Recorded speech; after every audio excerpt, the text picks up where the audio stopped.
चलिए इस वीडियो में हम लोग कवर करते हैं जो आपका इतिहास था, ठीक है। इतिहास का जो आपका इम्पोर्टेंट जो ऑब्जेक्टिव क्वेश्चन है इसी को हम लोग इस वीडियो में जो है कवर करेंगे, ठीक है। देखिए इसमें से सबसे पहला क्वेश्चन है कि हड़प्पा वासियों को किस धातु का ज्ञान नहीं था। सबसे पहले हड़प्पा वासी किससे कहा गया है, तो जो हड़प्पा सभ्यता में रहने वाले लोग थे, ठीक है ना। जो हड़प्पा सभ्यता में जो लोग रहते थे उसे हम लोग क्या कहें, हड़प्पा वासी, ठीक है। तो यहाँ पे कह रहे हैं कि हड़प्पा वासियों को अर्थात हड़प्पा सभ्यता में रहने वाले लोगों को किस धातु का ज्ञान नहीं था, तो ये आपका आंसर हो जाएगा लोहा। कौन सा, लोहा धातु का ज्ञान नहीं था। उस समय जो हड़प्पा सभ्यता था ना, ये आपका कांस्य युग की सभ्यता था। कौन सा, कांस्य युगीन सभ्यता कह सकते हैं, अर्थात वह कांस्य युग की सभ्यता था, ठीक है। इसलिए वहाँ पे लोहा धातु का ज्ञान नहीं था। चलिए अगला क्वेश्चन हम लोग देखते हैं, दूसरा क्वेश्चन की ओर चलते हैं। दूसरा क्वेश्चन कह रहा है कि हड़प्पा सभ्यता किस युग की सभ्यता है, यानी जो हड़प्पा सभ्यता है वह किस युग की सभ्यता है। तो अभी बताया कि उस समय लोगों को लोहा धातु का ज्ञान नहीं था, परंतु उस समय कांस्य युग की सभ्यता, यानी कांस्य उस समय मिलता था, तो आपका कांस्य युग की सभ्यता कहा जाता है हड़प्पा सभ्यता को, ठीक है। तीसरा क्वेश्चन है कि हड़प्पा सभ्यता का सबसे बड़ा नगर कौन है। तो हड़प्पा सभ्यता का जो सबसे बड़ा नगर है वो आपका मोहनजोदड़ो है। कौन है, मोहनजोदड़ो। और इसकी खोज पूछे कि इसकी खोज कब हुई थी, तो 1922 में हुई थी इसकी खोज मोहनजोदड़ो की। और किसने किया था, तो आर.डी. बनर्जी। क्या नाम था, आर.डी. बनर्जी, उनका नाम क्या था, आर.डी. बनर्जी नाम था। अगर पूरा नाम की बात की जाए तो राखाल दास बनर्जी। क्या नाम था, राखाल दास बनर्जी उनका पूरा नाम था। क्लियर हो गया होगा। चलिए आगे बढ़ते हैं। चौथा क्वेश्चन देखिए कि हड़प्पा सभ्यता, ठीक है ना। ये जो हड़प्पा सभ्यता, यहाँ पे हड़प्पा सभ्यता की खोज किस वर्ष की गई थी। तो देखिए आपको पहले एक पॉइंट क्लियर करते हैं कि जो हड़प्पा सभ्यता है इसके दो प्रमुख नगर थे। कितने, दो प्रमुख नगर थे। एक था आपका हड़प्पा और दूसरा था मोहनजोदड़ो। कौन था, मोहनजोदड़ो।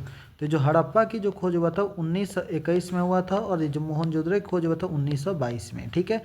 ये जो हड़प्पा की खोज किया था उनका नाम था आपका, ये जो मतलब हड़प्पा सभ्यता की खोज किया था उनका नाम था दयाराम साहनी। क्या नाम था, दयाराम साहनी।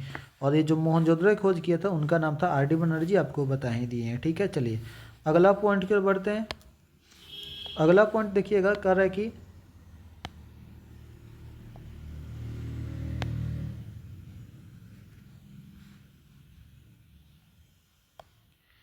चलिए क्वेश्चन हम देखते हैं 5 नंबर क्वेश्चन को, कि राखाल दास बनर्जी को मोहनजोदड़ो के अवशेष जो है वो कब मिले थे। तो 1922 में। अगर यही क्वेश्चन रहता कि यहाँ पे दयाराम साहनी को, अगर यहाँ पे हड़प्पा की बात करता है, किसका, हड़प्पा का, तो वो कब हो जाता, तो 1921 में। कब मिला था, 1921 में। हड़प्पा की खोज किसने किया, तो हड़प्पा की खोज जो दयाराम साहनी ने किया था। लेकिन अगर हम लोग बात करते कि मोहनजोदड़ो की खोज किसने किया था, तो आर.डी. बनर्जी या फिर राखाल दास बनर्जी, ठीक है। हड़प्पा किस नदी पर स्थित है, तो देखिए हड़प्पा जो है ना, एक स्पेशल नगर की बात कर रहा है कि हड़प्पा, तो हड़प्पा जो आपका रावी नदी पर है। कौन सा, रावी। अगर मोहनजोदड़ो की बात करता है तो ये आपका हो जाता है कौन सा, तो सिंधु नदी हो जाता है। कौन सा, सिंधु नदी हो जाता है मोहनजोदड़ो वाला, ठीक है। चलिए यहाँ तक पूरा क्लियर हो गया होगा।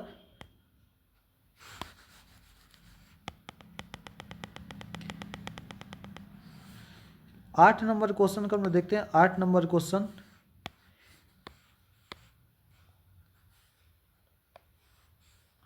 हड़प्पा सभ्यता में विशाल नगर के जो विशाल नगर है, यानी इसका अवशेष कहाँ से प्राप्त हुआ था। आपको बताएं कि हड़प्पा सभ्यता का जो सबसे विशाल नगर था वो कौन था, तो आपका मोहनजोदड़ो था। तो ये जो हड़प्पा सभ्यता में विशाल नगर के अवशेष जो मिले हैं वो कहाँ से मिले, तो मोहनजोदड़ो से मिले हैं। आपका 8 का जवाब C number option right answer हो जाएगा।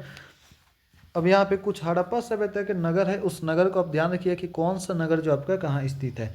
जैसे यहाँ पे कालीबंगा है। कौन सा, कालीबंगा। 9 नंबर क्वेश्चन का कालीबंगा जो है वह किस राज्य में स्थित है, तो कालीबंगा जो आपका कहिएगा कि आपका ये राजस्थान में। कौन सा, राजस्थान राज्य में कालीबंगा स्थित है। अगर यहाँ पे हम लोग बात करते लोथल का, किसका, लोथल का, तो लोथल जो है ना आपका वो गुजरात में है। कौन सा, गुजरात में है। आप इसको ध्यान रखिएगा, ठीक है। चलिए अगला 10 नंबर क्वेश्चन को देखा जाए। 10 नंबर क्वेश्चन करें कि लोथल किस नदी पर है। तो देखिए यहाँ पे राज्य नहीं, यहाँ पे नदी की बात करें कि लोथल जो है ना वह किस नदी पर, तो आपका भोगवा नदी पे है। अगर कालीबंगा कहता है, कालीबंगा, ठीक है। तो देखो कोई ना कोई जो आपका नदी है वह जो शहर है वह किसी न किसी जो आपका नदी पर स्थित है, ठीक है। तो यहाँ से क्लियर हो गया होगा। चलिए हम लोग देखते हैं 11 नंबर क्वेश्चन देखते हैं। लोथल जो है किस राज्य में है, यानी जो आपका जो लोथल है अभी बताया कि आपका कौन सा राज्य में, गुजरात में है, ठीक है। बनावली किस राज्य में, तो आपका हरियाणा। यानी यहाँ से आपका जो है 3-4 क्वेश्चन हुआ, एक बार फिर से इसको रिवीजन कर लीजिएगा। अगर हम लोग बात करेंगे, सबसे पहले हम लोग क्या देखें तो कालीबंगा, तो कालीबंगा की बात किया तो आपका क्या हो जाएगा, राजस्थान। अगर लोथल पूछेगा तो लोथल क्या हो जाएगा, तो गुजरात हो जाएगा। अगर बनावली की बात करेगा तो बनावली आपका क्या हो जाएगा, तो आपका हरियाणा हो जाएगा। अगर धौलावीरा के भी कहा था ना, धौलावीरा, तो ये भी आपका गुजरात में ही स्थित है। कौन सा, गुजरात जो है वह राज्य में ही स्थित है, इसको भी आप ध्यान रखिएगा। चलिए, नदी में हम लोग पढ़े हैं, यानी हड़प्पा। अगर नदी की बात करें कि हड़प्पा किस नदी पे, तो रावी। अगर आपका मोहनजोदड़ो कहेगा तो मोहनजोदड़ो क्या हो जाएगा, तो सिंधु। अभी हम लोग देखेंगे कौन सा, सिंधु। लेकिन यहाँ पे देखिए क्वेश्चन क्या करे, क्वेश्चन का रखिए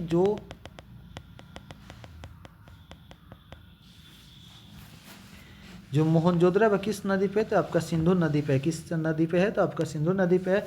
1922 में जो मोहनजोदड़ो की खोज किया था वो किसने किया था, तो 1922 में मोहनजोदड़ो की खोज जो है वह किसने किया था, तो राखाल दास बनर्जी, या फिर इसी को शॉर्ट नाम में आपका आर.डी. बनर्जी दे देगा। क्या, आर.डी.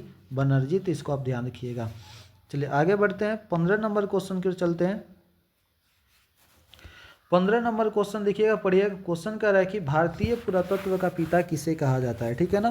तो भारतीय पुरातत्व का पिता जो आपका किसे कहा जाता है, तो अलेक्जेंडर कनिंघम को कहा जाता है। किसको, अलेक्जेंडर कनिंघम को कहा जाता है। और ध्यान रखिएगा कि भारतीय पुरातत्व जो विभाग की स्थापना हुआ था वो 1861 में किया गया था। कब किया गया था, 1861 में किया गया था। और इसका पिता किसे कहा जाता है, तो अलेक्जेंडर कनिंघम को कहा जाता है, ठीक है ना। क्लियर रखिएगा इसको। आगे बढ़ते हैं, 16 नंबर क्वेश्चन देखिएगा। 16 नंबर क्वेश्चन कर रखिए, मोहनजोदड़ो का अर्थ क्या होता है। तो यानी हम लोग अभी क्या पढ़े कि मोहनजोदड़ो जो है ना वो आपका सिंधी भाषा का शब्द है। कौन सा, सिंधी। मोहनजोदड़ो किस भाषा का शब्द है, तो आप कहिएगा सिंधी भाषा का शब्द है। और इस मोहनजोदड़ो का अर्थ क्या होता है, तो इसका अर्थ होता है मृतकों का टीला। किसका, मृतकों का टीला। तो याद रखिएगा कि मोहनजोदड़ो का अर्थ क्या होता है, तो मृतकों का टीला होता है। चलिए यहाँ पे देखते हैं कि हड़प्पा सभ्यता में प्राप्त औतल चक्की। कौन सा, औतल चक्की, ठीक है ना। यानी हड़प्पा सभ्यता में जो औतल चक्की मिला था, औतल चक्की, तो इस पर किस पुरातत्वविद ने, पुरातत्वविद होता है कि जो मतलब ये आपका कोई वस्तु मिल गया जो पृथ्वी से, धरती के अंदर से, तो उस पर जो मतलब खोज करता है ना, उसी को हम पुरातत्वविद कहते हैं, ठीक है। तो जो हड़प्पा सभ्यता में प्राप्त हुआ था जो औतल चक्की, उस पर किस पुरातत्वविद ने प्रकाश डाला था, तो आप कहिएगा अर्नेस्ट, ठीक है ना। कौन सा, अर्नेस्ट मैके, ठीक है। यहाँ पे आप देखिएगा ऑप्शन नंबर बी है, अर्नेस्ट मैके। अर्थात इसको आप ऐसे समझ सकते हैं कि जो अर्नेस्ट मैके थे ना, वह ईस्ट इंडिया कंपनी, अर्थात जो अंग्रेजों का था ईस्ट इंडिया कंपनी, ठीक है। ईस्ट इंडिया कंपनी के वह एक सिपाही था, ठीक है। ये ईस्ट इंडिया कंपनी के सिपाही थे जिनका नाम था मतलब ऐसे आप इसको समझ सकते हैं, क्लियर कर सकते हैं कि ये जो है ना, इसकी खोज, सबसे पहले आप खोज देखिए, ठीक है ना, कि खोज जो है किसने किया था। तो खोज जो हम सीधे कहें कि अर्नेस्ट मैके, किसने किया था, अर्नेस्ट मैके ने किया था, ठीक है। और यहाँ पे जो आपको बताए थे चार्ल्स मैसन, तो जो चार्ल्स मैसन थे वो आपका ईस्ट इंडिया कंपनी के एक सिपाही था। कौन था, ईस्ट इंडिया कंपनी के एक सिपाही था, इसको ध्यान रखिएगा। तो अब यहाँ पे अगला क्वेश्चन 17 का क्या हो जाएगा, 17 का बी हो जाएगा, ठीक है। 18 नंबर क्वेश्चन कर रहा है कि चार्ल्स मैसन ने 1826 में सर्वप्रथम किस टीले का उल्लेख किया था। तो जो चार्ल्स मैसन जो थे वह सबसे पहले जो है आपका वह किस जो है वह टीले का उल्लेख किया था, तो आप कहिएगा हड़प्पा। किसका, हड़प्पा का। यानी ये जो खोज किए थे वो सबसे पहले आपका हड़प्पा का। और एक और बात इसमें आप समझ लीजिएगा कि जो हड़प्पा सभ्यता है ना वो सबसे पहले इसी की खोज की गई थी, ठीक है ना। हड़प्पा सभ्यता की खोज जब वो सबसे पहले की गई थी, इस बात को भी आप ध्यान रखिएगा, ठीक है। चलिए आगे बढ़ते हैं। 19 नंबर क्वेश्चन है कि कि पुरातत्व के अंतर्गत इनमें से कौन नहीं आता है, तो साहित्य आपका पुरातत्व के अंतर्गत नहीं आता है। ठीक है, जूते हुए खेत का जो साक्ष्य है वो कहाँ से मिला है, तो कालीबंगा से। ठीक है, अर्थात कि जूते हुए खेत का जो वह साक्ष्य है यानी प्रमाण जो है वह कहाँ से मिला है, कालीबंगा से मिला है। ठीक है, तो अभी तक हम लोग प्रमाण में एक दो चीज़ देखें कि अगर बात करेगा कि जूते हुए खेत का तो कालीबंगा, हल का प्रमाण पूछेगा, हल का प्रमाण तो ये भी आपका कालीबंगा से मिला है। कहाँ से, कालीबंगा से। अगर अवतल चक्की पर किस पुरातत्वविद ने प्रकाश डाला है, तो अर्नेस्ट मैके। किसने, अर्नेस्ट मैके ने। चल 20 नंबर तक क्वेश्चन हो गया। 21 नंबर क्वेश्चन देखते हैं। सबसे लंबे जो हड़प्पा शिलालेख है, ठीक है, जो सबसे लंबे हड़प्पा शिलालेख है उसमें कितने चिन्ह है, तो 26। ठीक है ना, कितने चिन्ह है, 26 चिन्ह है। इसको भी आप ध्यान रखिएगा। सिंधु निवासी किस धातु का उपयोग नहीं करते थे। पहले ये बताइए कि सिंधु घाटी सभ्यता में जो लोग थे उन्हें लोहा धातु का ज्ञान नहीं था। कौन सा, लोहा। जब लोहा धातु का ज्ञान नहीं था तो कौन से धातु का उपयोग नहीं करते थे, तो लोहा धातु का उपयोग नहीं करते थे। ठीक है, चलिए आगे बढ़ते हैं। कह रहे कि मोहनजोदड़ो किस, आपको बताया तो मोहनजोदड़ो जो सिंधी भाषा का शब्द है और इसका अर्थ क्या होता है, तो मृतकों का टीला। क्या अर्थ होता है, मृतकों का टीला। चलिए ठीक है,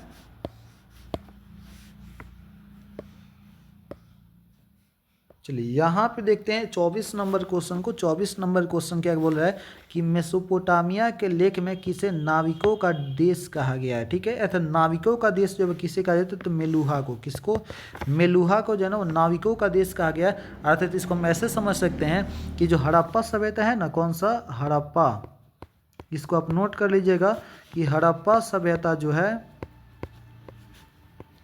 हड़प्पा सभ्यता को मेसोपोटामिया में, ठीक है, मेसोपोटामिया में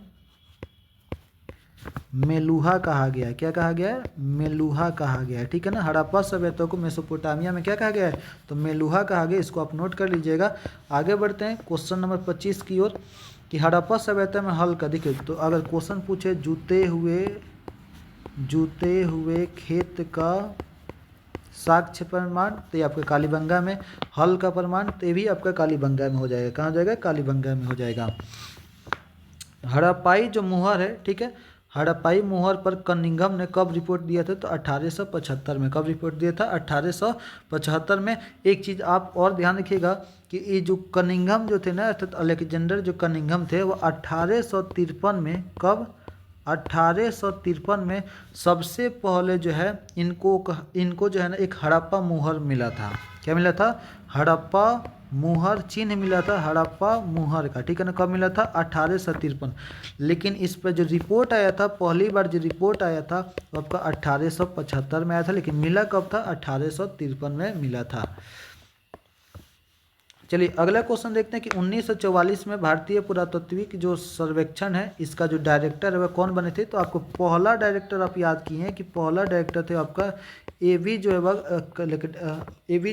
अलेक्जेंडर थे। ठीक है ना, लेकिन यहाँ पे बात क्या कर रहा है कि 1944 में जो भारतीय पुरातत्व विभाग के जो डायरेक्टर बने थे वो कौन थे, तो उनका जो नाम था वो आपका IEM व्हीलर। ठीक है ना, कौन थे, IEM व्हीलर, फिर आप शॉर्ट में भी नाम याद रख सकते हैं, व्हीलर। ठीक है ना, कौन थे, तो आपका व्हीलर था। ऑप्शन नंबर बी हो जाएगा राइट आंसर। ठीक है,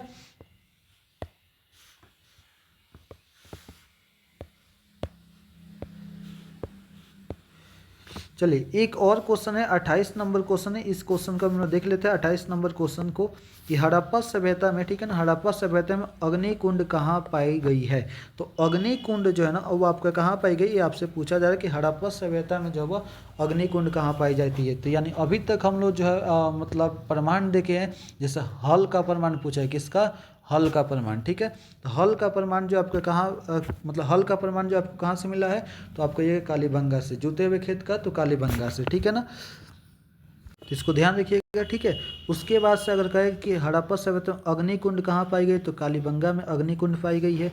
और एक और चीज़ आप ध्यान रखिएगा कि कहे कि हड़प्पा सभ्यता का कौन सा जो नगर था वह आपका ये जो मतलब कौन सा जो नगर था वहाँ पे ये कह सकते हैं गोदीबाड़ा। ठीक है ना, कौन सा है, गोदीबाड़ा। ठीक है, तो बंदरगाह इसे हम लोग कहते हैं गोदीबाड़ा, इसको हम लोग क्या कहते हैं, बंदरगाह। तो बंदरगाह या फिर गोदीवाड़ा वाला नगर की बात करेगा तो आपका लोथल हो जाएगा। क्या हो जाएगा? लोथल हो जाएगा। एक चीज़ और आप नोट कर लीजिएगा, ये वाला 29 या फिर एक और आप जो है वो पॉइंट बनाएगा, ठीक है ना। गोदीवाड़ा का जो प्रमाण है वो कहाँ से मिला है? लोथल से। फिर बंदरगाह की बात करेगा तो आपका लोथल से, ठीक है। चलिए, यानी इस चैप्टर का आपका 28-29 क्वेश्चन हुआ। इस क्वेश्चन को आप ध्यान रखिएगा। आगे क्वेश्चन पे चलते हैं, दूसरा चैप्टर पे अब हम लोग चलते हैं, ठीक है।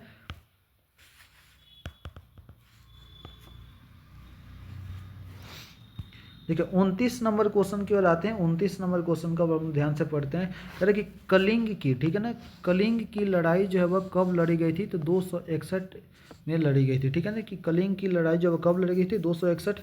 अशोक किस वंश का शासक था? तो अशोक जो था वह आपका मौर्य वंश का शासक था। ये भी ध्यान रखिए कि अशोक किस वंश का शासक था? मौर्य वंश का शासक था। पाटलिपुत्र की स्थापना जब किसने की थी? तो पाटलिपुत्र की स्थापना उदयन ने किया था। किसने किया था? उदयन ने किया था। कि पाटलिपुत्र की स्थापना किसने किया था? उदयन ने किया था।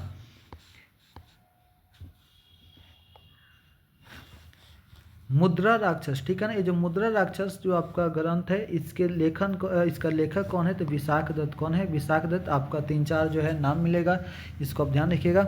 जैसे मुद्रा राक्षस किसकी रचना है? तो विशाख दत्त का है। इंडिका अगर पूछे कि इंडिका किसकी यात्रा वृत्तांत है, तो ये आपका मेगास्थनीज का है। किसका है? मेगास्थनीज का इंडिका है। अर्थशास्त्र का लेखक कौन है? तो चाणक्य या फिर कौटिल्य। यानी ये आपका 3 हुआ कि मुद्रा राक्षस, विशाख दत्त, इंडिका, मेगास्थनीज, अर्थशास्त्र चाणक्य या फिर कौटिल्य। ये मतलब एक ही नाम है, आप इसको ध्यान रखिएगा। प्रयाग प्रशस्ति कहेगा तो आपका हरिसेन हो जाएगा। क्या हो जाएगा? हरिसेन।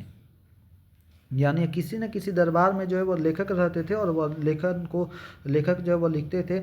इसको आप याद रखिए। जैसे अभी तक कौन कौन से मिला है, तो आप देखिए कि मुद्रा राक्षस। कौन सा? मुद्रा राक्षस, ठीक है। तो मुद्रा राक्षस जो है वह किसके द्वारा लिखा गया? तो विशाख दत्त के द्वारा। उसके बाद से फिर हम लोग देखें कौन सा? तो इंडिका। कौन सा? इंडिका। तो इंडिका जो मिला वह किसने लिखा है? तो आपका मेगास्थनीज। अर्थशास्त्र का लेखक कौन है? तो अर्थशास्त्र का लेखक आपका चाणक्य या फिर कौटिल्य हो जाएंगे। प्रयाग प्रशस्ति की रचना किसने किया था? तो ये आपका हरिसेन। कौन हो जाएंगे? हरिसेन हो जाएंगे। चलिए यहाँ पे चलते हैं। अगला 36 नंबर क्वेश्चन देखते हैं कि समुद्रगुप्त की तुलना जो है वह किससे की जाती है? तो ये आपका नेपोलियन से किया जाता है। किससे? नेपोलियन से। यानी जो भारत का जो राजा थे समुद्रगुप्त, उनकी तुलना जो नेपोलियन से किया जाता है। पाटलिपुत्र, ठीक है ना। ये जो पाटलिपुत्र नगर की स्थापना जब किस नदी के संगम पर की गई थी? तो गंगा, सोन और पुनपुन। कौन सा? गंगा, सोन और पुनपुन नदी के संगम पर जो पाटलिपुत्र की स्थापना की गई थी। और किसने किया था? तो आप अभी याद किए थे, उदयन। किसने किया था? उदयन ने जो इसकी स्थापना किया था। ये आप जो है नोट करके रखिएगा। भारतीय इतिहास का कौन सा काल स्वर्ण काल के नाम से जाना जाता है? तो ये आपका कौन सा जो काल है वो स्वर्ण काल के नाम से जाते हैं। जो सोने का युग को कहा जाता है तो आप कहिएगा गुप्त काल। कौन सा? गुप्त काल को जो आपका स्वर्ण युग के नाम से जाना जाता है, ठीक है। चलिए अगला क्वेश्चन की ओर बढ़ते हैं। अगला क्वेश्चन देखिएगा।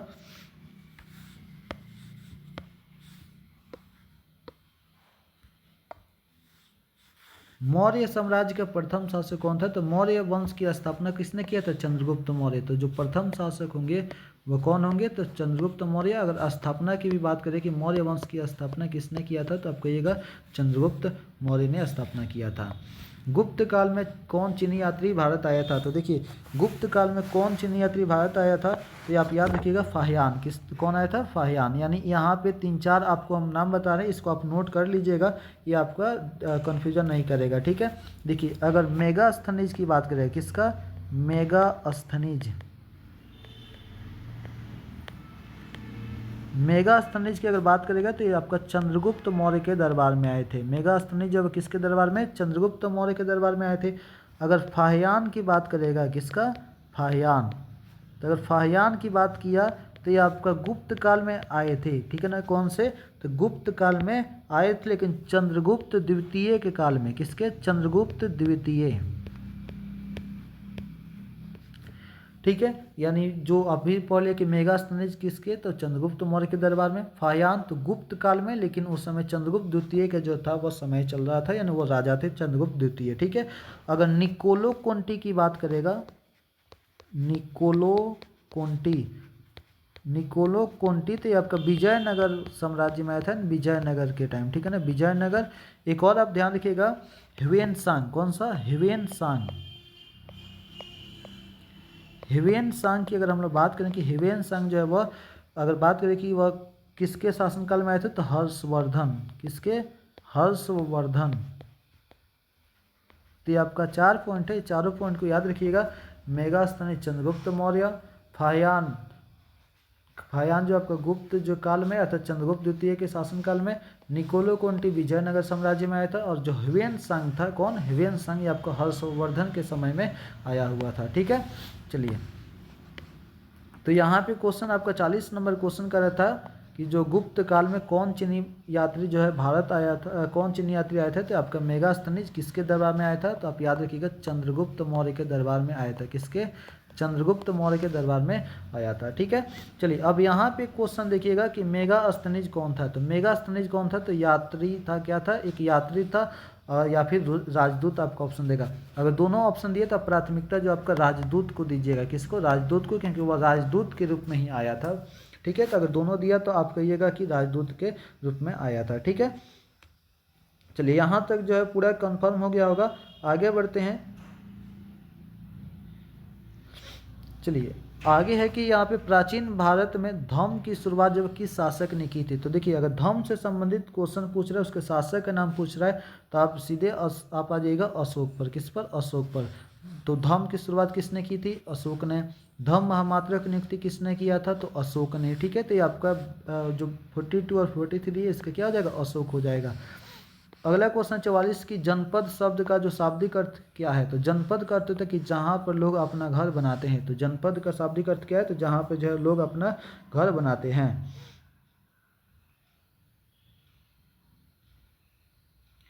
आगे की अशोक द्वारा जो प्रचारित जो बौद्ध धर्म है वो कहाँ प्रचलित नहीं हुआ था, तो ये आप ध्यान रखिएगा कि अशोक का जो धर्म चल रहा था ना, वो आपका भारत में तो होगा ही, नेपाल, श्रीलंका, जापान, इन सभी देशों में है ना वो प्रचारित हुआ था। तो आप बताइए कि कहाँ वह नहीं हुआ था, तो ब्रिटेन। कहाँ नहीं हुआ था? ब्रिटेन नहीं हुआ था। अगला क्वेश्चन की चलते हैं 16 नंबर क्वेश्चन की 16 महाजनपदों में सबसे शक्तिशाली महाजनपद कौन था, तो ये आपका मगध था। कौन था? मगध। यानी 43 क्या हो जाएगा? मगध आपका आंसर, राइट आंसर हो जाएगा, यानी 43 का मगध हो जाएगा। अशोक की अभिलेख में कलिंग के युद्ध का वर्णन मिलता है 13वां। ठीक है ना, कौन सा? तो 13वां। ठीक है, आगे बढ़ते कि राज तरंगिणी के लेखक कौन थे। ठीक है ना, यानी यहाँ पे क्वेश्चन देखिएगा कि राज तरंगिणी के लेखक कौन थे, तो यहाँ क्या हो जाएगा? तो बाणभट्ट। कौन थे? बाणभट्ट थे। अब यहाँ पे क्लियर हुआ कि लगभग 4-5 मिला है। इस 4-5 को जो आप एक जगह जो है पूरा एक जगह करके आप याद रखिएगा, ऐसे कन्फ्यूजन जो आपका कम होगा। ठीक है, 49 नंबर क्वेश्चन देखिए कि अर्थशास्त्र की रचना कब हुआ था, तो अर्थशास्त्र की रचना जब 4वीं शताब्दी ईसा पूर्व में कब हुआ था? 4वीं शताब्दी ईसा पूर्व में। और ये जो है ना आपका काफ़ी जो महत्वपूर्ण है, ये आपका अलग से भी जब पूछा जा सकता है कि यहाँ पे तो ऑप्शन नहीं दिया वैसे, आप देखिएगा तो यहाँ पे ऑप्शन जो वो नहीं दिया, इनमें से कोई नहीं हो जाएगा। लेकिन अगर आपका ऑप्शन भी देगा तो आप ध्यान रखिएगा 4वीं शताब्दी। ठीक है ना, क्या हो जाएगा? 4वीं शताब्दी ईसा पूर्व हो जाएगा, ये आप बात ध्यान रखिएगा। तो अब अगला क्वेश्चन है कि मौर्यकालीन टकसाल का प्रधान कौन था, तो देखिए मौर्यकालीन टकसाल का जो प्रधान था वो कौन था, तो लक्षणाध्यक्ष था। कौन था? लक्षणाध्यक्ष था। तो इसको आप ध्यान रखिए, कौन था? लक्षणाध्यक्ष था। यानी 50 का क्या हो जाएगा? 50 का बी हो जाएगा। ये मुद्राध्यक्ष नहीं होगा, गलत है। ठीक है ना, ये वाला आपका गलत है, ऑप्शन नंबर ये आपका गलत है। ठीक है, यानी कौन हो जाएगा? तो लक्षणाध्यक्ष हो जाएगा। अब इसको याद रखिएगा। चलिए, कनिष्क की राज्यरोहण तिथि क्या है, तो कनिष्क की जो राजा बने थे उसी को हम राज्यरोहण तिथि कहते हैं, तो 78 ईस्वी है। क्या है? 78 ईस्वी है।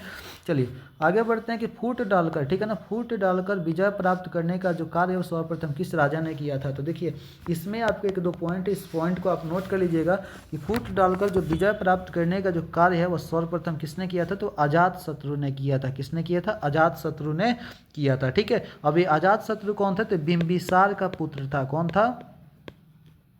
बिंबिसार का पुत्र था। यानी अब बिंबिसार कौन है, तो जो हर्यक वंश की स्थापना किया था, ये भी आप ध्यान रखिएगा। ठीक है, तो बिंबिसार का पुत्र था कौन? अजातशत्रु। और अजातशत्रु ने क्या किया था, तो अपने पिता का, ठीक है ना, अपने पिता का हत्या करके, ठीक है, अपने पिता का हत्या करके साम्राज्य को हासिल किया था। साम्राज्य को जैसे औरंगजेब मुगल शासनकाल में किया था, वैसे ये भी आप याद रखिएगा कि अजातशत्रु ने अपने पिता की हत्या करके जो है वह साम्राज्य को हासिल किया था। ठीक है, अगर इसका अगर काल कह देगा तो काल तो वैसे पूछेगा नहीं, कहेगा तो आप याद रखिए 492 से 460 ईसा पूर्व तक इसका काल था। लेकिन आप बस इतना ही ध्यान रखिए कि जो अजातशत्रु था वह किसका बेटा था, बिंबिसार का, और यह अपने पिता की हत्या करके जो साम्राज्य को हासिल किया था। चलिए अगला क्वेश्चन बढ़ते कि चंद्रगुप्त मौर्य का राज्यरोहण तिथि क्या था, तो 301, जो मतलब इनका जो जन्म था वह 341 में हुआ था, लेकिन राज्यरोहण तिथि की बात करें राजा कब बने थे, 321 में। ठीक है ना, कब, 321 में। चलिए यूनानी जो राजदूत है मेगास्थनीज, आपको बताया कि मेगास्थनीज किसके दरबार में आया था, तो चंद्रगुप्त मौर्य के। ठीक है, अगर फाहियान कहेगा, फाहियान, तो अगर हम लोग फाहियान की बात कर देंगे तो ये आपका चंद्रगुप्त द्वितीय हो जाएगा। क्या हो जाएगा, चंद्रगुप्त द्वितीय हो जाएगा। फाहियान जो गुप्त काल में आया था, ठीक है, ये मौर्य काल में आया था। अब अगला क्वेश्चन देते हैं अभिज्ञान शाकुंतलम, यानी आपको जितना भी किताब यहाँ पे बताया जा रहा है ना, ग्रंथ, इस सबको आप ध्यान रखिएगा। अभिज्ञान शाकुंतलम के लेखक कौन थे, तो आपका कालिदास थे। कौन थे, कालिदास थे। तो 55 का क्या हो जाएगा, कालिदास हो जाएगा 55 का राइट आंसर, यानी 55 का कालिदास हो जाएगा ए नंबर। हर्यक वंश के संस्थापक कौन थे, बिंबिसार। और आपको बताएं, अभी जस्ट आपको बताए हैं कि जो बिंबिसार थे, बिंबिसार का एक बेटा रहते अजातशत्रु। कौन रहते हैं, अजातशत्रु रहते हैं, जो बिंबिसार की हत्या करके खुद जो साम्राज्य को हासिल करते हैं। ठीक है, मौर्य वंश के संस्थापक कौन थे, तो मौर्य वंश के जो संस्थापक थे चंद्रगुप्त मौर्य थे, यानी प्रथम शासक भी कहेगा कि मौर्य वंश के प्रथम शासक कौन थे, तो चंद्रगुप्त मौर्य थे। 58 नंबर क्वेश्चन है गुप्त वंश के संस्थापक कौन थे, तो जो गुप्त वंश था उसके संस्थापक आपका श्रीगुप्त थे। कौन थे, श्रीगुप्त थे। ये भी आप ध्यान रखिएगा कि गुप्त वंश के संस्थापक श्रीगुप्त थे और मौर्य वंश के चंद्रगुप्त मौर्य थे। सर्वप्रथम हुरुनों को जो है परास्त करने का श्रेय, ठीक है ना, यानी सर्वप्रथम जो हुरुनों का जो परास्त करने का जो श्रेय है वह किसे दिया जाता है, यानी किसको प्राप्त है। ठीक है, तो समुद्रगुप्त। किसको प्राप्त है, समुद्रगुप्त को प्राप्त है। यानी 59 को जो है वह 59 का बी नंबर राइट आंसर हो जाएगा कि सर्वप्रथम हुरुनों को परास्त करने का श्रेय किस शासक को जाता है, तो स्कंदगुप्त। ठीक है ना, सॉरी समुद्रगुप्त। क्या हो जाएगा, समुद्रगुप्त। 59 का आपका सी नंबर राइट आंसर हो जाएगा। चलिए यहाँ पे आपको बताते हैं, आपको सब समझा दिया गया कि जो प्रयाग प्रशस्ति है इसका जो लेखक है वो कौन है, हरिसेन है। ठीक है, कौन है, हरिसेन है। अब कह रहे कि प्रयाग प्रशस्ति का संबंध जो है वह, प्रयाग प्रशस्ति का जो संबंध है वह किस शासक से, तो आप कहेगा चंद्रगुप्त प्रथम। ऑप्शन नंबर ए हो जाएगा, 60 का ए हो जाएगा। ठीक है, यानी हरिसेन जो था वो चंद्रगुप्त प्रथम के दरबार में ही रहने वाला था। इसको आप थोड़ा सा ध्यान रखिएगा। फाहियान किसके शासनकाल में आए थे, तो फाहियान जो है किसके शासनकाल में आया था, तो चंद्रगुप्त द्वितीय। आपको बताएं, क्या बताए हैं, चंद्रगुप्त द्वितीय। चंद्रगुप्त द्वितीय का ही ना, ठीक है ना, चंद्रगुप्त द्वितीय के हम लोग क्या कहते हैं, चंद्रगुप्त विक्रमादित्य के भी नाम से जाना जाता है। ठीक है, चलिए यहाँ पे देखते हैं कि पंच चिन्ह वाले सिक्के बने होते थे, यानी जो पंच चिन्ह वाले जो सिक्के होते थे, पंच चिन्ह वाले, ठीक है ना, पंच चिन्ह वाले जो सिक्के वह किससे बने थे, तो आप ध्यान रखिएगा कि जो दोनों, यानी आप देखिए तो चांदी और तांबा, ठीक है ना, अर्थात कि एक यहाँ पे है, सॉरी यहाँ पे, ठीक है ना, एक बार थोड़ा सा, यानी यहाँ पे एक चांदी और एक है तांबे, यानी ये दोनों, यानी चांदी और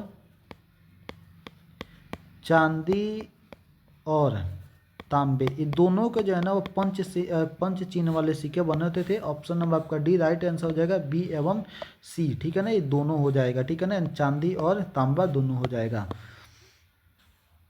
प्रयाग प्रशस्ति में जो है किसकी उपलब्धियां जो उल्लेख है, यानी जो प्रयाग प्रशस्ति है उसमें किसकी उपलब्धि को लिखा गया है। ठीक है, तो प्रयाग प्रशस्ति में जो आपका चंद्रगुप्त प्रथम, किसका, चंद्रगुप्त प्रथम के जो उपलब्धि है वो क्या है, उसमें वर्णित किया गया है। ठीक है,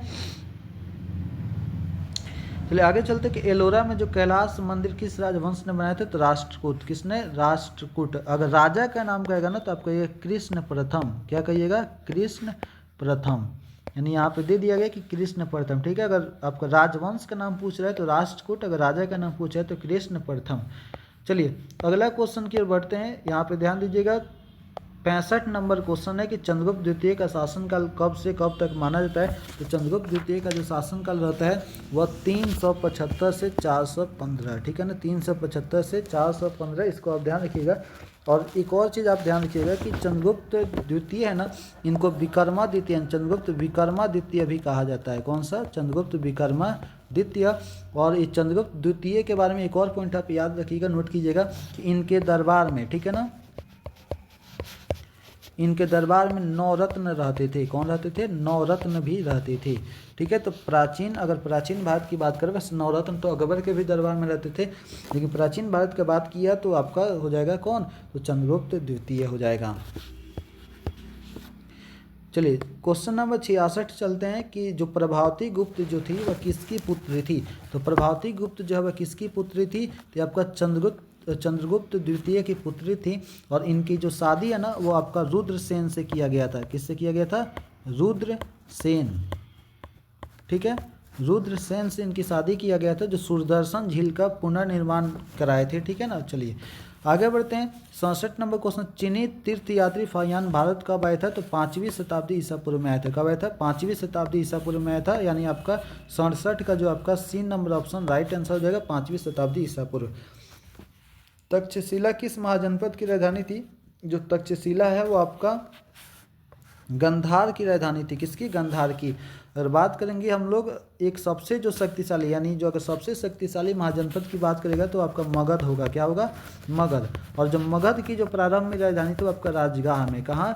राजगाह में। ये भी आप बात को नोट कीजिएगा कि मगध की जो है वह राजधानी जो थी वह कहाँ थी? राजगाह में। लेकिन फिर जो इसके बाद में बदल कर वो पाटलिपुत्र कर दिया गया। कहाँ कर दिया गया? पाटलिपुत्र। तो आप राजधानी में 2 याद रखिएगा। तक्षशिला पूछेगा कि तक्षशिला जो है किस महाजनपद की राजधानी है? तो गंधार, यानी गंधार की राजधानी कहाँ है? तक्षशिला। अगर आपका पूछ दिया मगध की राजधानी कहाँ है? तो मगध की राजधानी आपका पाटलिपुत्र। कहाँ? पाटलिपुत्र। पहले कहाँ था? तो पहले आपका राजगाह या फिर राजगिरी, यानी राजाओं का घर, जिसे हम लोग अर्थ में देखते हैं। चलिए 69 नंबर क्वेश्चन देखिएगा कि अशोक के ब्राह्मणी जो लिपि था, ब्राह्मणी जो अभिलेख था या फिर शिलालेख था, उसका अर्थ किसने लगाया था? तो जेम्स प्रिंसेस ने। किसने? जेम्स प्रिंसेस ने 1838 में। कब? 1838 में। ये भी आपका जो है वह याद रखिए कि जो उसका जो खोज है वह किसने किया था? जेम्स प्रिंसेस, 1838 में। चलिए 70 नंबर क्वेश्चन देखते हैं। 70 नंबर क्वेश्चन देखिएगा कि बौद्धे, ठीक है ना, ये जो बौद्धे गणराज्य में किस धातु के सिक्के जो है वह जारी किए गए थे? तो आप याद रखिए तांबा के। किसका? यहाँ पे जो होगा ना वो मिस्टेक हुआ है, तांबा होगा। क्या होगा? तांबा, ठीक है ना। क्या हो जाएगा? तांबा हो जाएगा। चलिए 71 नंबर क्वेश्चन देखते हैं कि सुदर्शन झील का पुनर्निर्माण करने वाला शक शासक रुद्रदामन, ठीक है ना, का शिलालेख किस भाषा में मिलता है? तो आप ये भी मतलब एक क्वेश्चन पूछा जाए कि किस भाषा में मिलता है, तो आप याद रखिए संस्कृत। कौन सा? संस्कृत भाषा में मिलता है, ठीक है। और ये आपको बताए हैं कि इसको थोड़ा सा पॉइंट को विशेष नोट करके रखिएगा, ये वाला क्वेश्चन जो भी आई है। चलिए अब आगे क्वेश्चन देखते हैं 72 नंबर क्वेश्चन कि मालविक अग्नि, ठीक है ना, मालविक अग्नि मित्रम किसकी रचना है? तो कालिदास का। कालिदास की एक और रचना हम लोग पढ़े, कौन सा? तो अभिज्ञान शाकुंतलम।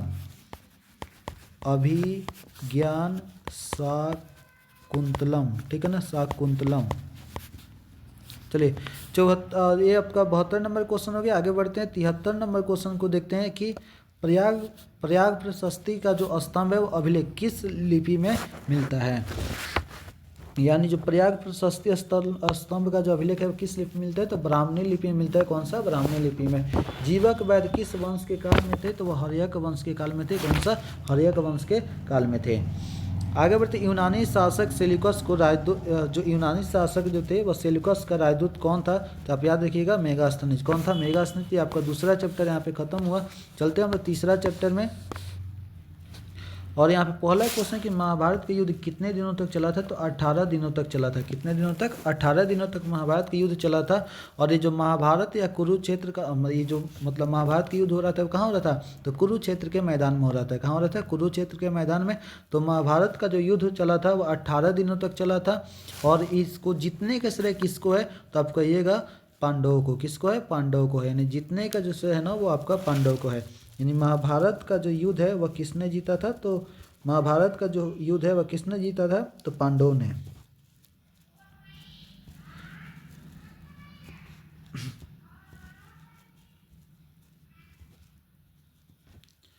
चलिए यहाँ तक आपका पूरा जवाब क्लियर हो गया होगा। पांडव जो थे, अगर बात करें कि पांडव कितने थे, तो पांडव आपका 5 थे। कितने थे? ये 5 थे। और कौरव की संख्या पूछेगा तो ये आपका 100 थे। कितने? 100। कौरव 100 थे और पांडव 5 थे। चलिए महाभारत की रचना किसने किया? तो महाभारत की रचना जो किसने किया था? तो महर्षि वेद व्यास ने। किसने किया? महर्षि वेद व्यास। महाभारत का युद्ध कहाँ लड़ा गया था? तो कुरुक्षेत्र के मैदान में लड़ा गया था। कहाँ लड़ा गया था? कुरुक्षेत्र के मैदान में। महाभारत की रचना किस भाषा में हुई है? तो आप कहिएगा संस्कृत भाषा में महाभारत की रचना हुई है। ठीक है, किसने किया है? तो महर्षि वेद व्यास ने। किसने? महर्षि वेद व्यास। ठीक है, अगर यहाँ पर रामायण का अगर पूछ देता किसका? रामायण, यानी ये भी तो ध्यान रखिएगा। अगर रामायण का पुस्तक की रामायण का तो आप कहते हैं वाल्मीकि। किसने किया है? वाल्मीकि जी ने किया है। ये भी आप ध्यान रखिएगा। वेदों की संख्या कितनी है? तो वेदों की संख्या कितनी है? तो आप कहिएगा 4। अगर वेदांग कहेगा तो आपका 6 हो जाएगा। अगर उपनिषद कहता, क्या कहता? उपनिषद, तो 108। कितने? 108। पुराण कहता, पुराण, तो ये आप कहते हैं 18। महाभारत के पर्व कहता है तो पर्व आपका हो जाता है 18। ठीक है, महाभारत में गंगा पुत्र के नाम से किसे जाना जाता है? तो भीष्म को। ठीक है ना, किसको जाना जाता है? भीष्म को। इसी क्वेश्चन को पलट कर भी दे सकते हैं, इसको नोट कर लीजिएगा कि भीष्म को जब महाभारत में किस नाम से जाना गया तो आपको ये गंगा पुत्र, यानी भीष्म को जब गंगा पुत्र कहा गया। क्या कहा गया? गंगा पुत्र कहा गया है। श्रीमद् भगवत गीता पर किसने विचार को व्यक्त किया था? तो अब कहिएगा कि महात्मा गांधी ने भी, विवेकानंद, बाल गंगाधर तिलक, अर्थात कि इनमें से तब सभी ऐसे तीनों ने यहाँ पे, इसको हटा दीजिएगा। ठीक है ना, तो आपका आज का जो है पहला जो दिन था आपका 85 क्वेश्चन सेट पूरा हुआ। इसको आप रिवीजन कीजिएगा, ऑनलाइन सेट जो आपको भेज दिया जाएगा। ठीक है ना, चलिए मिलते हैं फिर इसके अगला वीडियो पॉलिटिकल साइंस के।